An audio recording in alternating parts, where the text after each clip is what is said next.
राजधानी लखनऊ में समाजवादी पार्टी का बड़ा राजनीतिक कार्यक्रम देखने को मिला। समाजवादी पार्टी के राष्ट्रीय अध्यक्ष अखिलेश यादव की मौजूदगी में कई नेताओं ने पार्टी की सदस्यता ग्रहण की। पूर्वांचल के नेता रोहित कुमार पांडे सैकड़ों समर्थकों के साथ समाजवादी पार्टी में शामिल हो गए। लखनऊ में आयोजित भव्य कार्यक्रम में अखिलेश यादव ने उन्हें पार्टी की सदस्यता दिलाई और नए साथियों का स्वागत किया। इस दौरान पूर्व डीआईजी रामचरद राम ने भी समाजवादी पार्टी का दामन थाम लिया। इसके साथ ही अंकित सिंह और डीएनएस यादव भी सपा में शामिल हुए। रोहित कुमार पांडे के सपा में शामिल होने से पूर्वांचल की राजनीति में हलचल तेज हो गई है। पार्टी के नेताओं का मानना है कि इससे क्षेत्र में सपा को मजबूती मिलेगी। कार्यक्रम के दौरान अखिलेश यादव ने महंगाई को लेकर केंद्र और प्रदेश सरकार पर जोरदार हमला बोला। एलपीजी गैस सिलेंडर के दाम 60 रुपए बढ़ने पर तंज कसते हुए उन्होंने कहा, जब जाएंगे भाजपाई तभी हटेगी महंगाई। कानून व्यवस्था के मुद्दे पर भी अखिलेश यादव ने योगी सरकार को घेरा। कानपुर की घटना का जिक्र करते हुए उन्होंने पुलिस की कार्यप्रणाली पर सवाल उठाए और आरोप लगाया कि अपराधियों को जानकारी लीक की जाती है। साथ ही गांजा तस्करी में पुलिस की संलिप्तता का भी आरोप लगाया। अखिलेश यादव ने अपने संबोधन में सपा सरकार के कार्यकाल की उपलब्धियों का भी जिक्र किया। उन्होंने एक्सप्रेसवे, लैपटॉप योजना और रिवर फ्रंट जैसे प्रोजेक्ट को याद दिलाते हुए कहा कि थर्मल प्लांट जैसे बड़े काम भी समाजवादी सरकार में हुए थे। मुख्यमंत्री पर तंज कसते हुए अखिलेश यादव ने कहा कि विदाई से पहले ही घूमने निकल गए। वहीं बीजेपी के एक गाने को लेकर भी उन्होंने आपत्ति जताई और कहा कि इस मामले में एफआईआर कराई जाएगी। फिलहाल लखनऊ में हुए इस कार्यक्रम के बाद सपा की सियासत एक बार फिर तेज होती दिखाई दे रही है।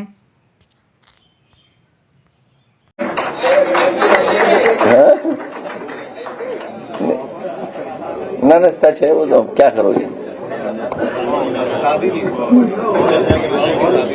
नहीं, आप आंकड़े निकलवाइए, शादियां नहीं हो रही अब गांव में, बहुत शादियां नहीं हो रही हैं और वो कारण सब हैं, सब कारण है उसकी। नौकरी नहीं है, महंगाई है, कहाँ शादी करें, उम्र बढ़ गई लोगों की बहुत, और अनएम्प्लॉयड फादर बहुत हैं इस समय, अनएम्प्लॉयड फादर। अभी सर सरकार ने, उनकी सरकार जो है इजराइल में जो है श्रमिक भेजे, वहाँ पे जो श्रमिकों का हाल है, वहाँ पे जो है बनकर घुसने नहीं दे रहे हैं। जब बमबार्डिंग होती है तो उन श्रमिकों की ऐसी हालत है कि वो अपने अपने वीडियो डाल रहे हैं कि हमको किसी तरह घर खिलाते हैं। तो ये सरकार उस पर कोई तवज्जो नहीं दे रही है, खामोश है। जितने भी लोग खाड़ी में अपने घर भारत आना चाहते हैं, सरकार को जिम्मेदारी से उन सबको वापस लाना चाहिए। और हम लोग पहली बार देख रहे हैं, हमारी विदेश नीति भी विदेश के लोग तय कर रहे हैं।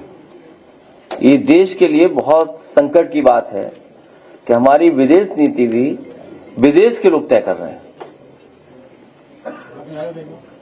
6 दिन बाद अमेरिका ने कहा कि जो है 3 दिन का समय ले रहा है। इसीलिए मैंने कहा कि विदेश नीति विदेश के लोग नहीं तय कर सकते हैं। भारत की विदेश नीति क्या होगी, ये भारत की सरकार, भारत के लोग तय करेंगे। ईरान के सुप्रीम लीडर की हत्या होती है, 6 दिन के बाद जो है कंडोलेंस साइन होता है। ये पहली बार ऐसा है कि किसी जो है देश के सुप्रीमो का ये हुआ और 6 दिन के बाद जो कंडोलेंस साइन हो रहा हो भारत के। अब हम लोग दे चुके हैं, कंडोलेंसेस दे चुके हैं, सब बातें हो चुकी हैं। अध्यक्ष जी, मायावती द्वारा इन ब्राह्मणों को प्रलोभन दिया जा रहा है, आपके पास इसकी क्या काट है और 2027 में ओबीसी पार्टी से गठबंधन करेंगे? एक हलवाई एक मिठाई, उससे बहुत सावधान रहना हमें।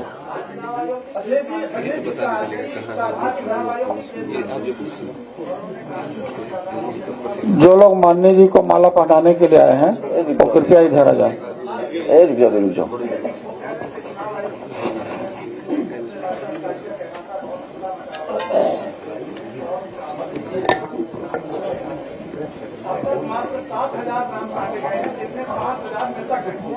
देखिए, मैं बहुत सख्त बोल दूं, इलेक्शन कमीशन झूठा है। उनसे ये पूछिए नंदलाल के बोर्ड बनवाने वाले या नंदलाल के दस्तखत करने वाला कौन था? नंदलाल का दस्तखत किसने कराया? और टाइप फॉर्म कहां से आए? वो समाजवादियों ने अगर शोर नहीं मचाया होता तो हर विधानसभा में इन्होंने तैयारी की हुई थी वोट कटवाने की। बहुत सारे हमारे साथियों की जानकारी में है कि फॉर्म भर करके आए थे, और उसी कड़ी में आपको याद होगा कि सरोजनी नगर में एक ही व्यक्ति के दस्तखत से सोचो कितने वोट कटने जा रहे थे। विधुना विधानसभा में दशरथ के नाम से विधुना विधानसभा में समाजवादी पार्टी के नगर अध्यक्ष के फर्जी साइन करके समाजवादी पार्टी के वोटर लियाकत का भी वोट कटवा रहे थे। इनसे पूछिए कि किस पे कार्रवाई की है आपने? जो मुख्यमंत्री ट्रेन में चल करके रफ्तार बढ़ जाए उसमें ताली बजाते हो, वो चुनाव जीतेंगे इस बार? सबसे अराजक सरकार है ये, माफियाओं की सरकार है। और सबने बैठे, यहां जितने लोग बैठे सब जानते हैं इतना करप्शन किसी सरकार में नहीं हुआ जितना हो रहा है। सबसे करप्ट गवर्नमेंट है ये अभी तक की। काशी की धरती से आज शंकराचार्य ने धर्म युद्ध के नाम से ऐलान कर दिया है। उनकी मांग है कि गाय को राजमाता घोषित किया जाए। कितनी बार बताएं, पिछली प्रेस में नहीं आए थे? हमारे पास कितनी गाय हैं? 45। तब ठीक है, वो तुम्हें धोखा देने के लिए 70 हैं।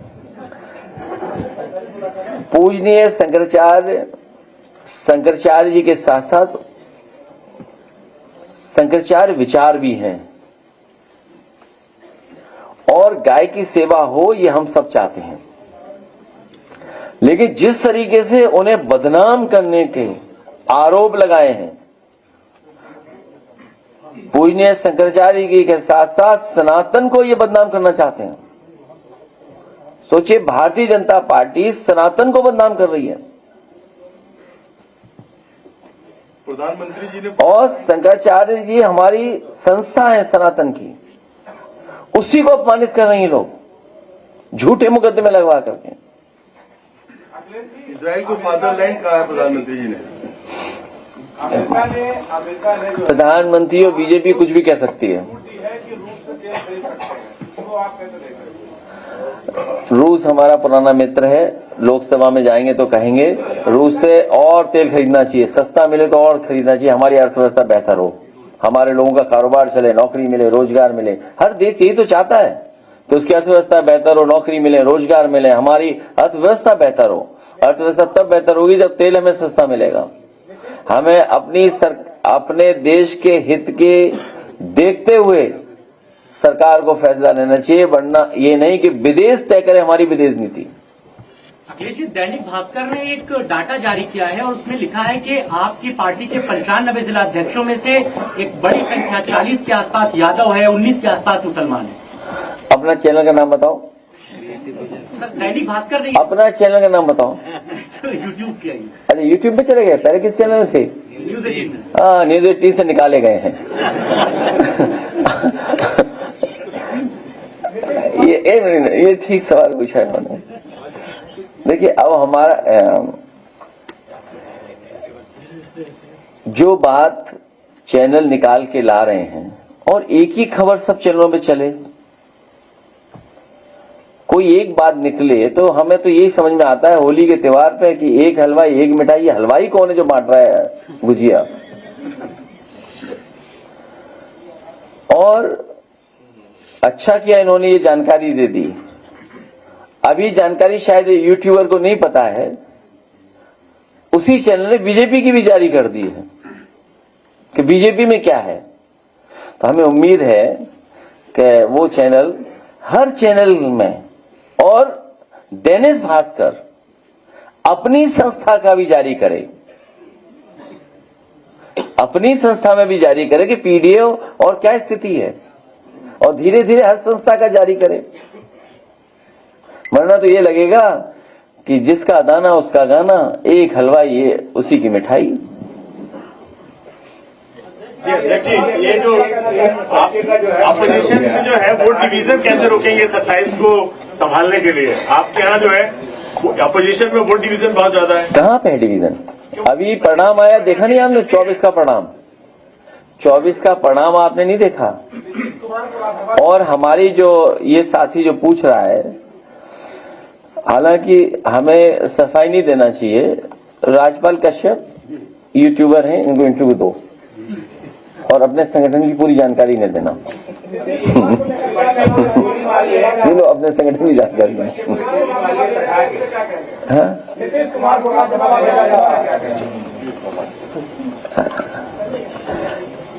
आपको मैंने एक सवाल पूछा था, याद होगा आपको, कि 5 बड़ा के साथ लोकसभा बड़ी के विधानसभा, स्टेट मिनिस्टर बड़ा के केंद्रीय मिनिस्टर,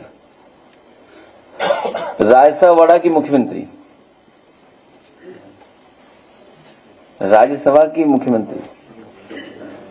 हम लोग तो सोचिए, एक समय पर सपा बसपा का जब गठबंधन हुआ था, उस समय आदरणीय मायावती जी को हम लोग प्रधानमंत्री बनाना चाहते थे। अभी जब इंडिया गठबंधन हुआ, और हमारे चाचा भी जानते, चाचा तो बहुत पहले बनाना चाहते थे उन्हें प्रधानमंत्री, हम सब मिलकर के नीतीश कुमार जी को प्रधानमंत्री बनाना चाहते थे। और जब बिहार का चुनाव हुआ तो हम लोगों ने कहा था कि अब ये एज ए प्रधानमंत्री रिटायर नहीं होंगे, एज ए मुख्यमंत्री रिटायर हो जाएंगे।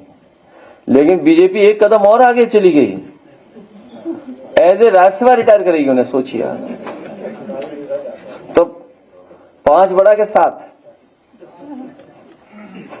केंद्रीय मंत्री बड़ा के स्टेट मिनिस्टर, प्रदेश अध्यक्ष बड़ा के राष्ट्रीय अध्यक्ष, सोचिए आप। ये पीडीए को लोगों को अपमानित कर रहे हैं।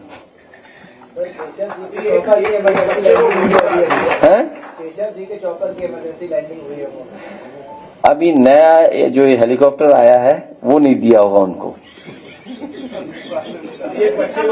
नहीं, ये ठीक कह रहे हैं हमारे। नहीं, स्वस्थ रहें और ऐसी घटना किसी के साथ नहीं हो, क्योंकि मशीन है, वो मशीन में हम लोग उड़ते हैं। मान लीजिए सब उड़ते हैं, हम लोग सब चलते हैं, मशीन हमेशा अच्छी होनी चाहिए। और ये नया हेलीकॉप्टर उन्हें मिलना चाहिए जो नया आया है।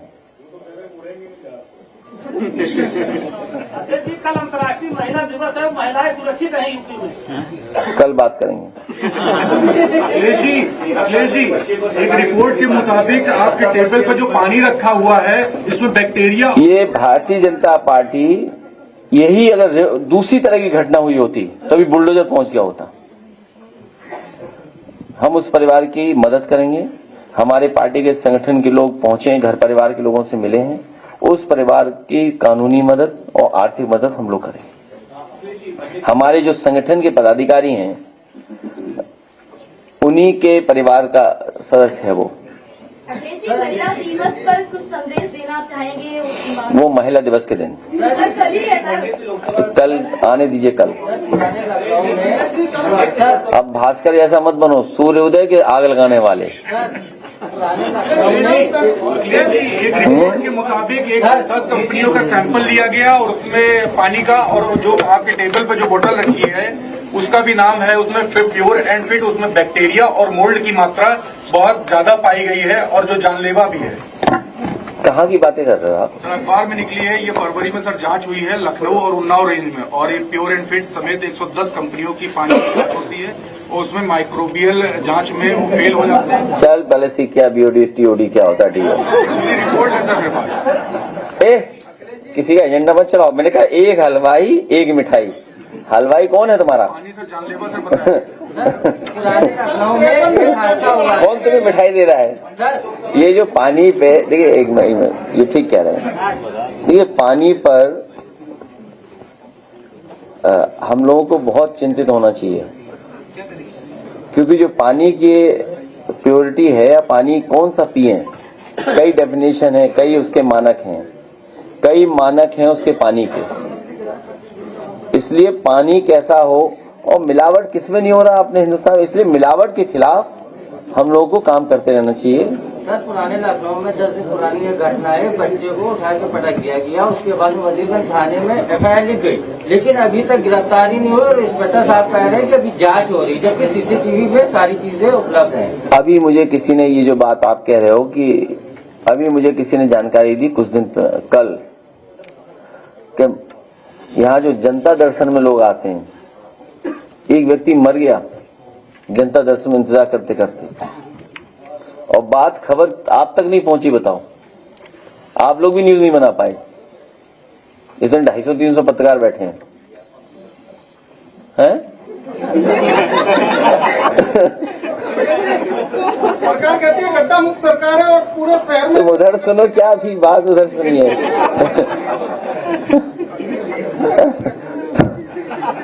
आप सोचिए सरकार की कितने इनह्यूमन है लोग, कितने इनसेंसिटिव हैं कि कोई अपनी फरियाद लेकर के आया बेचारा और बैठा रहा, किसी ने सुना नहीं, उसकी जान चली गई।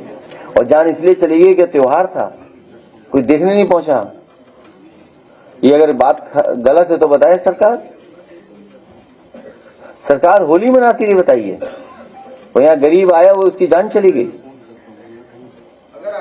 और जो सरकार की बैठक हो रही है, ये जो बैठकें हो रही है जगह जगह, पहले कहीं दिल्ली के पास हुई, कल कानपुर हुई, ये तैयारी कर रही है बैठक अंदर ही अंदर कि कितने विधायकों की टिकट कटनी है। ये विधायकों की टिकट कटने जा रही है, क्योंकि जिसको हटाना चाहते वो हटा नहीं पा रहे, तो अब टिकट ही काटो। अखिलेश जी, क्या वो 100 विधायक वाला ऑफर अभी है कि 100 विधायक? अब विधायकों की टिकट कटने वाली, अब क्या ऑफर हो चाहे। मंडे से लोकसभा सेशन है, कांग्रेस के कई सारे एमपी ने स्पीकर को रिमूव करने के लिए मैसेज दिया कि आप लोग भी देंगे या सपोर्ट करेंगे? ये तो हम दे चुके हैं, अभी देखेंगे क्या करना है। अभी बड़े सवाल और भी हैं, बहुत बड़े सवाल हैं। अब लोकसभा जब जाएंगे तब तय करेंगे क्या करना है। सर, बिहार के मौलाना अब्दुल्ला सलीम, उन्होंने सीएम को लेकर के काफी टिप्पणी करी कि उनकी। मैं एक बार रोहित कुमार पांडे जी और अपने आदरणीय लाल बिहारी जी के सहयोग से बहुत सारे लोग इस पार्टी में शामिल हुए, उन सब का मैं बहुत बहुत धन्यवाद और आभार प्रकट करना चाहता हूँ।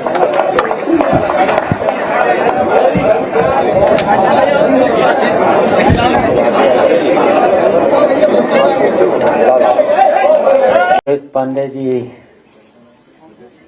और यहाँ अवध बिहारी लाल नेता विरोधी दल के साथ जितने भी लोग यहाँ आए हुए हैं, रोहित पांडे जी के साथ जितने भी लोग यहाँ आए हुए हैं, all Delhi auto taxi transport Congress union के अभी राष्ट्रीय महासचिव को आप सुन रहे थे, जितने भी लोग यहाँ आए हैं, DIG साहब का भी और सभी लोगों का, आज समाजवादी पार्टी में और अखिलेश यादव के नेतृत्व में यहाँ पार्टी ज्वाइन कर रहे हैं। इसके लिए हम आप सब लोगों को धन्यवाद देते हैं। और आगे तो इस सरकार के कारनामे को तो बहुत अच्छी तरह से बताई दिया है, और जितने ये प्रोफेसर बैठे हैं इनको भी बहुत अच्छी तरह जो भारतीय जनता पार्टी की सरकार है इससे के कारनामों से सभी पूरा देश और उत्तर प्रदेश तो करा ही रहा है। इतनी भ्रष्ट सरकार शायद अभी तक के इतिहास में सारे रिकॉर्ड भ्रष्टाचार के सरकार ने तोड़ दिए हैं। तो इस सरकार को हम सब लोगों को मिलकर के, और अब माहौल भी बनता चला जा रहा है। उत्तर प्रदेश में माहौल पूरी तरह से अब बनता चला जा रहा है, और अब हम सब लोगों की जिम्मेदारी है कि इस सरकार को अब बहुत जल्दी उत्तर प्रदेश से हटा देना है। और इसको हटाने के लिए अब आप सब लोगों को जो परेशानी में हैं, इस समय बहुत लोग परेशानी में हैं। अभी आपने देख ही लिया है, सुन ही लिया है, ट्रांसपोर्ट के लोग जो हमेशा सड़कों पर रहते हैं और सड़कों पर रहने के बाद कितना उन पर जुल्म और अत्याचार और उनकी लूट, किस तरीके से लूट हो रही है। और ये सरकार के लोग किस तरीके से लूट रहे हैं। उत्तर प्रदेश का तो पता ही है, यहाँ पत्रकार बंधु बैठे हैं, उत्तर प्रदेश का तो पता ही है बजट कैसे लूटा जा रहा है। उत्तर प्रदेश का बजट तो इतना दिखावे में तो इतना है, पहले तो खर्च नहीं होता है विकास में 40% से खर्च नहीं होता है, और उसके जो खर्च भी होता है उसमें कितना कमीशन सीधा सीधा सरकार के लोग। और यहाँ तो आपने तो देखा ही है कि 9 साल में गड्ढों के नाम पर कितना पैसा लूटा गया है, कितना लूटा गया है। गड्ढे भरे नहीं गए और हर फरवरी मार्च में पूरा का पूरा 70% सीधा सीधा सरकार ने अपने पास सीधा बजट का हिस्सा ले लिया है। और फिर बचा 30%। अच्छा, 30% में भी फिर कोई खर्च नहीं हुआ। 30% में इंजीनियर लोगों ने, ठेकेदार के लोगों ने, अच्छा ठेकेदार में आप समझ ही रहे कितना उनका होता है, 20% तो कम से कम उनका है। फिर अधिकारियों का, इंजीनियर लोगों का बताओ बजट का कितना पैसा खर्च हुआ। तो इतनी लुटेरी सरकार, शायद आज के इतिहास में सबसे भ्रष्ट सरकार भारतीय जनता पार्टी की। इसी तरीके से हर विभाग का हाल क्या है, हर विभाग का क्या है। लेकिन हम लोगों को केवल करना है कि बड़ी चतुराई के साथ अब गांव-गांव, गली-गली, मोहल्ले जो शोषित हैं, पीड़ित हैं, उनको इकट्ठा करना है। कोई नहीं पूछता है, उनको जरूर इकट्ठा करना है। वहां तक अगर हम लोग पहुंच जाएंगे तो फिर इस भारतीय जनता पार्टी को उत्तर प्रदेश से तो पता चलेगा नहीं। यहीं से शुरुआत करना है। जैसे आप लोगों ने 2024 के पार्लियामेंट के चुनाव में भारतीय जनता पार्टी को पीछे कर दिया था, उससे भी मेहनत अब करना है। अब माहौल और अच्छा है। सब लोग परेशान हो चुके हैं, इनके भ्रष्टाचार से परेशान हो चुके हैं। हर बात ये झूठ बोलते हैं, तो पूरा प्रदेश समझ चुका है इनका। सबसे ज्यादा भ्रष्ट ये लोग हैं, तो इसलिए इनको कितना टैक्स पे टैक्स, सही है, टैक्स पे टैक्स। अच्छा, इन्होंने कितने झूठे लोग हैं। जब इन्होंने जीएसटी लगाई थी तब कहा था कि एक टैक्स, बताओ जीएसटी में कितना टैक्स जनता को, पूरे देश की जनता को इन्होंने जीएसटी में लूट लिया है। तो इन्हें भारतीय जनता पार्टी को हटाना है। तो हम सब लोगों को एक होकर के इसी तरीके से, रोहित पांडे भी आए हैं, ये सभी लोग, आज प्रोफेसर सब लोग बैठे हुए हैं, और ये सब लोग यहाँ पर आए हैं। सब लोग मिलकर के जो बहुत पीछे चले गए हैं समाज से, उनको भी इकट्ठा करना है। तो सबको इकट्ठा करके हम लोग चलेंगे तो निश्चित इस भारतीय जनता पार्टी को 2027 में हम हटा देंगे। इन्हीं शब्दों के साथ जितने हमारे साथी आए हैं, सब साथियों का हम अपनी तरफ से, पार्टी की तरफ से आप सब लोगों का स्वागत करते हैं। धन्यवाद।